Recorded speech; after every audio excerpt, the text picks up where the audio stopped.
শীতকালে শিশুদের নানাবিধ রোগ অসুখের সমস্যা দেখা যায়। শীতকালে জ্বর, সর্দি, কাশি সহ একাধিক উপসর্গ নিয়ে শিশুদের ভর্তি করাতে হয় হাসপাতালে কিংবা পরামর্শ নিতে হয় চিকিৎসকের। শিশুদের মধ্যে যাদের বয়স 1 বছরের নিচে তাদের ব্রঙ্কিওলাইটিস, নিউমোনিয়া, ফুসফুসে নানা সমস্যা সৃষ্টি হয় এই শীতকালে। তবে এই ধরনের রোগ অসুখ থেকে কিভাবে পরিত্রাণ মিলবে, কী ধরনের সাবধানতা অবলম্বন করতে হবে, তা সবিস্তারে তুলে ধরলেন খড়গপুর মহকুমা হাসপাতালের শিশুরোগ বিশেষজ্ঞ চিকিৎসক অভিলাষ চ্যাটার্জি। আচ্ছা, দেখুন, এখন শীতকালে বিভিন্ন জায়গায় বাইরে শীতের জন্য অনেক ভাইরাল ফিভার বা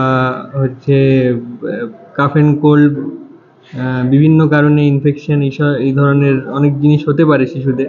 স্পেশালি যারা 1 বছরের কম এজের শিশুরা, তাদের আমরা দেখি প্রায় বিভিন্ন ধরনের, যেমন ফুসফুসে সমস্যা, যেটাকে আমরা মেডিকেল ভাষাতে ব্রঙ্কিওলাইটিস বলি, বা অনেক ধরনের নিউমোনিয়া। এগুলো হসপিটালে প্রায় আমরা দেখি পেশেন্টরা আসে আর কি। তো এগুলো যদি বাড়িতে একটু কেয়ার নিয়ে যায়, যেমন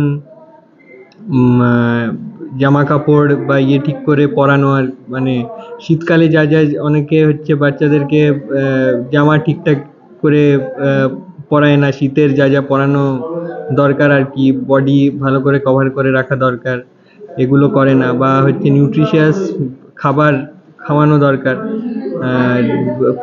ফল ইত্যাদি, প্রোটিন জাতীয় খাবার, এগুলো মাছ, ডিম, এগুলো খাওয়ানো দরকার। শীতকালে শিশুদের গরম পোশাক পরানো জরুরি। শীতকালে ঠান্ডা যাতে না লাগে সে কারণে হাত, পা, কান, মাথা ঢেকে রাখা উচিত। তবে এই সময় পুষ্টিকর খাবার খাওয়ানো উচিত শিশুদের। ডিম, মাংসের পাশাপাশি বিভিন্ন ধরনের সুস্বাদু ও পুষ্টিযুক্ত খাবার খাওয়ানো প্রয়োজন বলেই মত চিকিৎসকের। বিভিন্ন রোগের উপসর্গ অনেক আগে থেকেই লক্ষ্য করা যায় শিশুদের মধ্যে, যেমন গায়ের রং নীলাভ হওয়া, 1 মিনিটে কতবার শ্বাস প্রশ্বাস নিচ্ছে সেই হিসেবে রোগকে চিহ্নিত করা যায়। নানা ধরনের রোগের উপসর্গ আগে থেকেই দেখা দিলে দ্রুত বিশেষজ্ঞ চিকিৎসকের পরামর্শ নেওয়া প্রয়োজন। রোগ আগের থেকে যদি আমরা বুঝতে পারি, যেমন কিছু কিছু ডেঞ্জার সাইন থাকে কিছু কিছু রোগের, যাতে জিনিসটা বাড়াবাড়ি হয় না।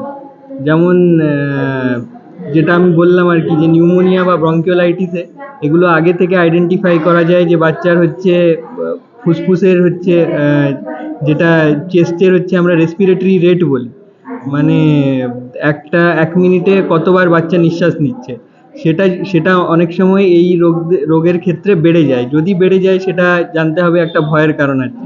বা বাচ্চা যদি নীল হয়ে পড়ে, অনেক বাচ্চা যাদের হার্টের রোগ থাকে বা চেস্টে ইনফেকশন থাকে, সেই বাচ্চারা অনেক সময় নীল হয়ে যায়। সেই জিনিসটা পরবর্তীকালে এসে ডাক্তারকে কনসাল্ট করা উচিত, যেটা অন্য কোনো জিনিসের জন্য, নাকি এই জ্বরের জন্য, যেটা তার জন্য কিছু নিয়ে শীতের সময়ে এমনকি সারা বছর সামান্য পরিচর্যা করলেই শিশুদের সুস্থ রাখা যাবে। পশ্চিম মেদিনীপুর থেকে রঞ্জন চন্দ্রের রিপোর্ট, লোকাল 18 বাংলা।